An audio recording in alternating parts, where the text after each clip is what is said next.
নমস্কাৰ বন্ধুসকল, আপোনালোকে চাই আছে এছামিছ অনলাইন হেল্প ইউটিউব চেনেল। বন্ধুসকল, প্ৰতিদিনৰ দৰে আজিও কেইবাটা গুৰুত্বপূৰ্ণ খবৰ লৈ আহিছোঁ আপোনালোকৰ মাজলৈ। খুবেই এটা গুৰুত্বপূৰ্ণ ভিডিঅ' আপোনালোকে ভিডিঅ'টো শেষলৈ চাই থাকিব। আৰু বন্ধুসকল, আজিৰ এই গুৰুত্বপূৰ্ণ খবৰকেইটা জনাৰ আগতে আপোনালোকৰ এটা সৰু ৰিকুৱেষ্ট, যদি ভিডিঅ'টো ভাল লাগে তেন্তে এটা লাইক কৰি দিব আৰু এনেকুৱা ধৰণৰ নতুন নতুন ভিডিঅ' পাবলৈ চেনেলটো ছাবস্ক্ৰাইব কৰি কাষত থকা বেল আইকনটো প্ৰেছ কৰি ৰাখিব, যাতে যেতিয়াই মই যিবোৰ ভিডিঅ' আপলোড কৰোঁ তাৰ নটিফিকেশ্যনসমূহ সকলোতকৈ আগত আপোনাৰ মোবাইলত যায়। বন্ধুসকল, প্ৰথম খবৰটিয়ে হৈছে আত্মসমৰ্পণ কৰিলে প্ৰধানমন্ত্ৰী নৰেন্দ্ৰ মোদীয়ে। লাডাখৰ শেহতীয়া পৰিস্থিতি সন্দৰ্ভত প্ৰধানমন্ত্ৰীলৈ শক্তিশাল ৰাহুল গান্ধীৰ। নৰেন্দ্ৰ মোদীয়ে আত্মসমৰ্পণ কৰিলে। লাডাখৰ ইছ্যুত প্ৰধানমন্ত্ৰীক এইবাৰ আক্ৰমণৰ লক্ষ্য কৰি ল'লে কংগ্ৰেছ নেতা ৰাহুল গান্ধীয়ে। বিগত কিছুদিন ধৰি লাডাখক লৈ প্ৰধানমন্ত্ৰীৰ লগতে কেন্দ্ৰীয় চৰকাৰক আক্ৰমণৰ লক্ষ্য কৰি ইটোৰ পিছত সিটো টুইট কৰিছে কংগ্ৰেছ নেতাগৰাকীয়ে। ৰাহুল গান্ধীয়ে লিখিছে যে নৰেন্দ্ৰ মোদী আচলতে চাৰেণ্ডাৰ মোদী। নিজৰ টুইটাৰত জাপানৰ এখন সংবাদপত্ৰৰ ৰিপৰ্টত টুইট কৰিছে ৰাহুল গান্ধীয়ে। শনিবাৰৰ প্ৰধানমন্ত্ৰীক আক্ৰমণৰ লক্ষ্য কৰি টুইট কৰিছিল ৰাহুল গান্ধীয়ে। ৰাহুল গান্ধীয়ে লিখিছিল যে চীনৰ ওচৰত আত্মসমৰ্পণ কৰিছে প্ৰধানমন্ত্ৰী মোদীয়ে। সৰ্বদলীয় বৈঠকত ভাৰতৰ ভূমি চীনে দখল কৰা নাই বুলি প্ৰধানমন্ত্ৰীয়ে কৰা মন্তব্যৰ সন্দৰ্ভত মন্তব্য কৰিছিল ৰাহুল গান্ধীয়ে। ৰাহুলে কৈছিল যে চীনে যদি ভাৰতৰ ভূমি দখল কৰা নাই তেন্তে কেনেদৰে শ্বহীদ হ'ল ভাৰতীয় জোৱান। বন্ধুসকল, তাৰ পিছৰ 2 নম্বৰ খবৰটিয়ে হৈছে ভাৰত চীনৰ সংঘাত মোচন, মধ্যস্থতা কৰিব মাৰ্কিন ৰাষ্ট্ৰপতি ডনাল্ড ট্ৰাম্পে। এইবাৰ লাডাখৰ ভাৰত আৰু চীনৰ সীমান্ত বিবাদ নিষ্পত্তিৰ বাবে আগ্ৰহ প্ৰকাশ কৰিছে আমেৰিকাৰ ৰাষ্ট্ৰপতি ডনাল্ড ট্ৰাম্পে। ইয়াৰ পূৰ্বে ৰাছিয়াই ভাৰত আৰু চীনৰ মাজৰ বিবাদ নিষ্পত্তিৰ বাবে মধ্যস্থতাকাৰী ভূমিকা গ্ৰহণ কৰিবলৈ আগ্ৰহ প্ৰকাশ কৰিছিল। বিগত সপ্তাহৰ সোমবাৰে লাডাখৰ গালৱান উপত্যকাত সংঘটিত হোৱা ৰক্তক্ষয়ী সংঘৰ্ষত দুয়োপক্ষৰ সেনা নিহত হোৱাৰ পিছত ভাৰত আৰু চীনৰ সীমান্ত বিবাদে চূড়ান্ত উত্তেজনাৰ সৃষ্টি কৰিছে।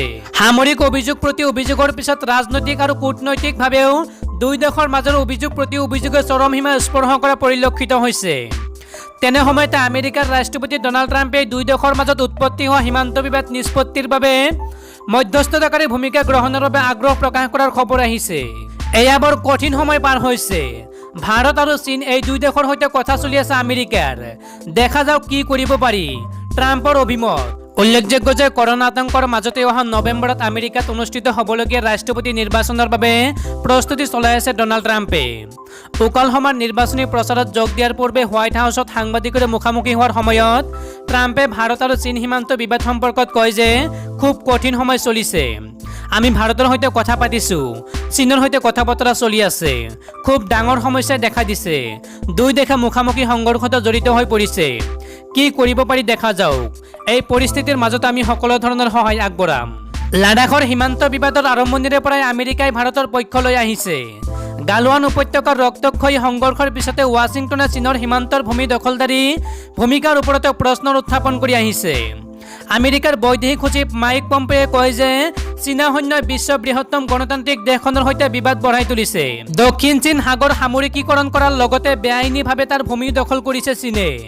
তাৰ ফলত সমুদ্ৰৰ অঞ্চলসমূহ বিপদজনক হৈ উঠিছে। বন্ধুসকল, তাৰ পিছৰ 3 নম্বৰ খবৰটিয়ে হৈছে সমগ্ৰ বিশ্বৰ লগতে ভাৰতবৰ্ষতে দ্ৰুতগতিত বৃদ্ধি পাই আছে কৰোনা ভাইৰাছত আক্ৰান্ত হোৱা আৰু মৃত্যু হোৱা লোকৰ সংখ্যা।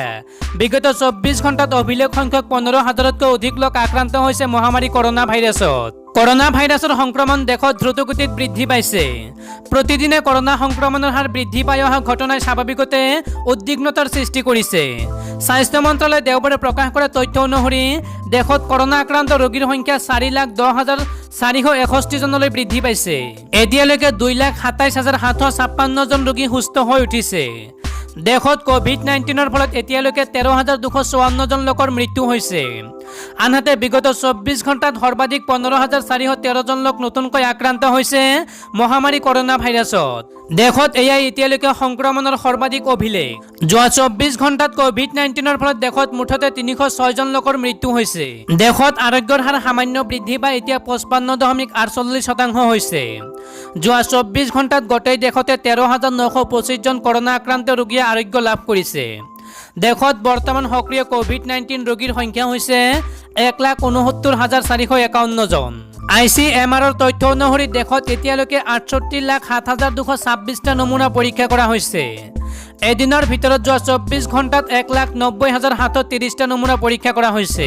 বন্ধুসকল তাৰে পিছৰ 4 নম্বৰ খবৰটিয়ে হৈছে সুৰাপায়ীৰ বাবে সুখবৰ। এমাজন বিগ বাস্কেটত অনলাইন অৰ্ডাৰ কৰি ঘৰতে পাব মদৰ ডেলিভাৰী। কৰোনাৰ সংকটৰ সময়ত বাহিৰলৈ ওলাই গৈ দীঘলীয়া লাইনত থিয় হৈ মদ কিনি অনাৰ সমস্যা এবাৰ দূৰ কৰিবলৈ আগবাঢ়ি আহিছে এমাজন বিগ বাস্কেটৰ দৰে অনলাইন বিক্ৰেতা কোম্পানীয়ে। ই-কমাৰ্চৰ জায়েণ্ট এমাজন আৰু আলিবাবাৰ অধীনৰ বিগ বাস্কেটে অনলাইন অৰ্ডাৰৰ জৰিয়তে গ্ৰাহকৰ পচন্দৰ ব্ৰেণ্ড অনুসৰি সুৰাৰ যোগান ধৰিব। অনলাইন গেলামাল বিক্ৰেতা বিগ বাস্কেটে প্ৰথমবাৰৰ বাবে দেশখনত সুৰাৰ বিক্ৰীৰ ক্ষেত্ৰত আগবাঢ়িবলৈ সিদ্ধান্ত গ্ৰহণ কৰিছে।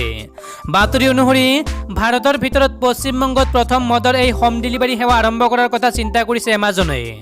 ৰাজ্যখনত অনলাইন মদ বিক্ৰীৰ ক্ষেত্ৰত এমাজনৰ ৰেজিষ্ট্ৰেশ্যনৰ কোনো সমস্যা নাই বুলি জানিব পৰা গৈছে। সেয়েহে ৰাজ্যখনৰ সুৰাপায়ীসকলে সোনকালেই তেওঁলোকৰ স্মাৰ্টফোনত ক্লিক কৰিয়েই পচন্দৰ সুৰা ব্ৰেণ্ড ঘৰতে লাভ কৰাৰ অপূৰ্ব সুযোগ লাভ কৰিব। ভাৰতৰ ভিতৰত পশ্চিমবংগক এই ব্যৱসায়ৰ বাবে প্ৰথমে বাছি লোৱাৰ কাৰণ হৈছে ইয়াৰ জনসংখ্যা। জনসংখ্যাৰ ফালৰ পৰা দেশৰ ভিতৰত 4ৰ্থ স্থানত আছে পশ্চিমবংগ। তদুপৰি ৰাজ্যখনত মদৰ চাহিদাও যথেষ্ট। সেয়েহে এই ৰাজ্যখনত জনপ্ৰিয় এমাজনে প্ৰথমতে পশ্চিমবংগক বাছি লৈছে। আনহাতে আনটো ই-কমাৰ্চ ছাইট বিগ বাস্কেটেও পশ্চিমবংগতে মদৰ ডেলিভাৰী দিয়াৰ প্ৰস্তুতি চলাইছে। দেশৰ বিভিন্ন ৰাজ্যত ছুইগি জমেটোৰ দৰে অনলাইনত খাদ্য যোগান ধৰা সংস্থাসমূহেও অৰ্ডাৰ দিলে ঘৰতে মদ দিয়াৰ ব্যৱস্থা কৰিছে। কিন্তু লকডাউনৰ প্ৰভাৱত এইবাৰ অনলাইন কাপোৰ তথা আন সামগ্ৰী বিক্ৰী কৰা এমাজনেও অৰ্ডাৰ অনুসৰি মদৰ যোগান ধৰিব। বন্ধুসকল তাৰে পিছৰ 5 নম্বৰ খবৰটিয়ে হৈছে জম্মু কাশ্মীৰত গুলীয়াগুলী, 4জন সন্ত্ৰাসবাদী নিহত। ভাৰতীয় নিৰাপত্তা বাহিনীৰ 2 পৃথক অভিযানত পুনৰ 4জন সন্ত্ৰাসবাদী নিহত হৈছে জম্মু কাশ্মীৰত। দক্ষিণ কাশ্মীৰৰ শোপিয়া জিলাত এজন আৰু শ্ৰীনগৰৰ জাদিবলত চলোৱা তালাচী অভিযানৰ সময়ত নিহত হয় 3জন সন্ত্ৰাসবাদী। শোপিয়া জিলাৰ লকিৰপুৰত চলোৱা অভিযানত নিহত সন্ত্ৰাসবাদীজনৰ পৰা এটা AK-47 ৰাইফল উদ্ধাৰ হয়। সেনাৰ সূত্ৰৰ পৰা জানিব পৰা মতে শ্ৰীনগৰৰ জাদিবল অঞ্চলত সন্ত্ৰাসবাদী আশ্ৰয় লৈ থকা বুলি চোৰাংচোৱাৰ পৰা খবৰ পোৱাত অঞ্চলটোত তালাচী অভিযান চলায়। ইয়াৰ মাজতে সন্ত্ৰাসবাদীয়ে নিৰাপত্তা বাহিনীলৈ লক্ষ্য কৰি গুলীচালনা কৰাত নিৰাপত্তা বাহিনীয়ে সমুচিত প্ৰত্যুত্তৰ দিয়ে আৰু 3জন সন্ত্ৰাসবাদীৰ মৃত্যু হয়। জানিব পৰা মতে সন্ত্ৰাসবাদী কেইজন যোৱা 20 মে'ত পাণ্ডা চকত সংঘটিত 2 BSF জোৱানৰ হত্যাকাণ্ডৰে জড়িত আছিল।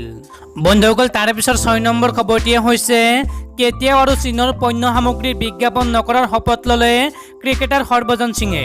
সমগ্ৰ দেশজুৰি চীনৰ সামগ্ৰী বৰ্জন কৰাৰ দাবী তথা চৰ্চাৰ মাজতে এই সম্পৰ্কত দেশৰ প্ৰথমগৰাকী তাৰকা হিচাপে প্ৰতিক্ৰিয়া প্ৰকাশ কৰিছে ক্ৰিকেটাৰ হৰভজন সিঙে। ক্ৰিকেটাৰগৰাকীয়ে এতিয়াৰ পৰা আৰু কোনো চীনা সামগ্ৰীৰ বিজ্ঞাপন নকৰাৰ কথা ঘোষণা কৰিছে। শেহতীয়াকৈ লাডাখৰ ভাৰত চীন সীমান্তৰ গলৱান উপত্যকাত চীনৰ সেনাৰ সৈতে সংঘৰ্ষৰ ফলত এগৰাকী কৰ্ণলকে ধৰি 20 গৰাকী ভাৰতীয় সেনা জোৱান শ্বহীদ হৈছিল। এই ঘটনাৰ পাছতে দেশত চীনৰ বিৰুদ্ধে ক্ষোভ উজাৰিছে ভাৰতৰ জনসাধাৰণে। বিভিন্ন ঠাইত চীনা সামগ্ৰী বৰ্জনৰ দাবীৰে ৰাজপথলৈ ওলাই অহাৰ উপৰি বহু ঠাইত চীনা সামগ্ৰী জ্বলাই প্ৰতিবাদ সাব্যস্ত কৰা হৈছে। এনে সময়তে ভাৰতীয় ক্ৰিকেট দলৰ প্ৰাক্তন স্পিনাৰ হৰভজন সিঙে চীনৰ বিৰুদ্ধে তেওঁৰ খবৰ কথা মুকলিকৈ প্ৰকাশ কৰিছে। হৰভজন সিঙে চীনৰ পণ্য সামগ্ৰী বৰ্জনৰ আহ্বান জনাই কয় যে আত্মনিৰ্ভৰ ভাৰত গঢ়াৰ বাবে চীনক বৰ্জন কৰাৰ এইটো উপযুক্ত সময়। ভাৰতত সকলো প্ৰস্তুত কৰা সম্ভৱ, সেই ক্ষমতা তথা দক্ষতা আমাৰ আছে।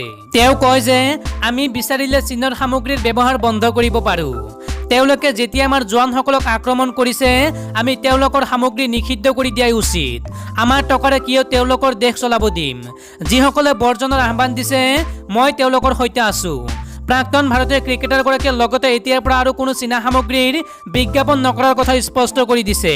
সাম্প্ৰতিক পৰিস্থিতিত চীনৰ বিৰুদ্ধে হৰভজনে এনেদৰে মুকলিকৈ ওলাই অহাৰ পাছত আগন্তুক সময়ত দেশৰ আন তাৰকাসকলে কেনে প্ৰতিক্ৰিয়া প্ৰকাশ কৰে সেয়া লক্ষণীয় হৈ পৰিছে। বন্ধুসকল তাৰ পিছৰ 7 নম্বৰ খবৰটিয়ে হৈছে ৰোল অফ এংগেজমেণ্ট সলনি ভাৰতৰ, চৰম ক্ষেত্ৰত অগ্নেয়াস্ত্ৰ ব্যৱহাৰ কৰিব ভাৰতীয় সেনাই। প্ৰকৃত নিয়ন্ত্ৰণ ৰেখাৰ ভাৰত আৰু চীনৰ সেনা মুখামুখি হলেও আগ্নেয়াস্ত্ৰ ব্যৱহাৰ নকৰা নীতি বৰ্তমানলৈকে ভাৰতে মানি আহিছে। এই ৰোল অফ এংগেজমেণ্টৰ অনুসৰি ভাৰত চীন সীমান্তত 2 দেশৰ সৈন্য নিয়ন্ত্ৰণ ৰেখাৰ 2 কিলোমিটাৰৰ অন্তৰ্গত কোনো ধৰণৰ আগ্নেয়াস্ত্ৰ ব্যৱহাৰ তথা গুলীবাৰুদ ফুটাব নোৱাৰে।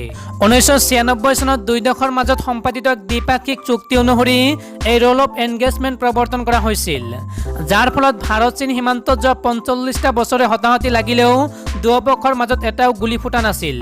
কিন্তু লাডাখৰ গালৱান উপত্যকাৰ ৰক্তক্ষয়ী সংঘৰ্ষৰ পিছত ভাৰতত এই নীতি সলনি কৰাৰ প্ৰয়োজনীয়তাৰ সন্দৰ্ভত চিন্তা চৰ্চা আৰম্ভ হৈছিল আৰু ইয়াৰ পিছতে ভাৰতে ৰোল অফ এনগেজমেণ্ট সলনি কৰাৰ সিদ্ধান্ত গ্ৰহণ কৰিছে। এতিয়া নতুন নিয়মৰ অনুসৰি চূড়ান্ত পৰিস্থিতিত ভাৰতীয় সেনাই ভাৰত চীন সীমান্তত আগ্নেয়াস্ত্ৰ ব্যৱহাৰ কৰিব পাৰিব। এই নীতি সলনি কৰাৰ কথা ঘোষণা কৰিছে প্ৰতিৰক্ষা মন্ত্ৰালয়ে। ইফালে গালৱান উপত্যকাৰ ৰক্তক্ষয়ী সংঘৰ্ষ ইতিমধ্যে 6টা দিন অতিক্ৰম কৰি যোৱাৰ পিছতো চীনা সৈন্যই ভাৰতীয় ভূখণ্ড দখল কৰি আছে। অৱশ্যে উক্ত ৰক্তক্ষয়ী সংঘৰ্ষৰ পিছতে সীমান্ত এলেকাত ভাৰতীয় সেনাৰ টহলদাৰিত্ব বৃদ্ধি পাইছে। সীমান্তত ভাৰতীয় সেনাৰ মোতায়েনৰ সংখ্যা বৃদ্ধি কৰা হৈছে বুলি প্ৰতিৰক্ষা মন্ত্ৰালয়ে জানিবলৈ দিয়ে। বন্ধুসকল, তাৰ পিছত 8 নম্বৰ খবৰটিয়ে হৈছে বাংলাদেশৰ প্ৰাক্তন অধিনায়ক মুৰ্তাজা সহ অন্য 2জন ক্ৰিকেটাৰ কৰোনা ভাইৰাছত আক্ৰান্ত। বাংলাদেশৰ প্ৰাক্তন অধিনায়ক মাছৰাফে মুৰ্তাজা আৰু আন 2জন ক্ৰিকেটাৰ ক্ৰমে নজমুল ইছলাম আৰু নফিছ ইকবাল কৰোনা ভাইৰাছত আক্ৰান্ত হৈছে। পাকিস্তানৰ চাহিদা বৃদ্ধিৰ পাছত কৰোনাত আক্ৰান্ত হোৱা বিশ্বৰ পৰিচিত ক্ৰিকেটাৰ হিচাপে পৰিগণিত হৈছে মুৰ্তাজা। 34 বছৰীয়া মুৰ্তাজাৰ যোৱা কিছুদিনৰ পৰা স্বাস্থ্যৰ অৱস্থা সন্তোষজনক নোহোৱাত শুকুৰবাৰে তেওঁ কৰোনাৰ পৰীক্ষা কৰে। পৰীক্ষাত তেওঁৰ ফলাফল পজিটিভ আহে। বাংলাদেশৰ হৈ 34খন টেষ্ট, 220খন এদিনীয়া আৰু 54খন টি20 মেচ খেলা মুৰ্তাজাই নিজৰ ফেচবুকৰ জৰিয়তে কয় যে কৰোনা ভাইৰাছৰ পৰীক্ষাৰ ফলাফল পজিটিভ আহিছে। সোনকালে সুস্থ হোৱাৰ বাবে সকলোৱে প্ৰাৰ্থনা কৰিব। ইয়াৰ উপৰি তেওঁ সকলোকে কৰোনাৰ ভয়াৱহতাৰ প্ৰতি লক্ষ্য ৰাখি বিনা কাৰণত ঘৰৰ পৰা বাহিৰ নহবলৈ আহ্বান জনাইছে।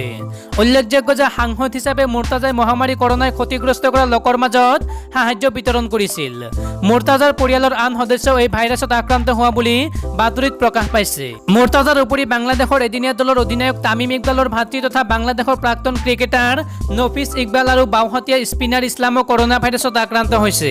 উল্লেখযোগ্য যে বাংলাদেশত বৰ্তমানলৈকে 1 লাখৰো অধিক লোক আক্ৰান্ত হৈছে মহামাৰী কৰোনা ভাইৰাছত। বন্ধুসকল, তাৰ পিছত 9 নম্বৰ খবৰটিয়ে হৈছে চীনৰ বিৰুদ্ধে কঠোৰ হৈছে ভাৰত চৰকাৰ। জল, স্থল, আকাশ সকলোতে কৰা নজৰ। কেৱল লাডাখ বা গলৱান উপত্যকাই নহয়, ভাৰত চীন সীমান্তৰ সম্পূৰ্ণ এলেকাতে সেনাৰ 3 বাহিনীক কঠোৰ অৱস্থান লোৱাৰ নিৰ্দেশ দিলে প্ৰতিৰক্ষা মন্ত্ৰীয়ে। দেওবাৰে chief of defence staff CDS Bipin Rawat 3 বাহিনীৰ প্ৰধানসকলৰ সৈতে হোৱা বৈঠকত এই নিৰ্দেশ দিলে ৰাজনাথ সিঙে। চীনা সেনাক যোগ্য উত্তৰ দিবলৈ 3 বাহিনীক পূৰ্ণ স্বাধীনতা দিয়া হৈছে বুলি বৈঠক সূত্ৰৰ পৰা জানিব পৰা গৈছে। উল্লেখযোগ্য যে সোমবাৰে ৰাছিয়া ভ্ৰমণত যাব ৰাজনাথ সিং। তাৰ পূৰ্বে CDS আৰু 3 বাহিনীৰ প্ৰধানসকলৰ সৈতে গলৱান উপত্যকাৰ পৰ্যালোচনা কৰে তেওঁ।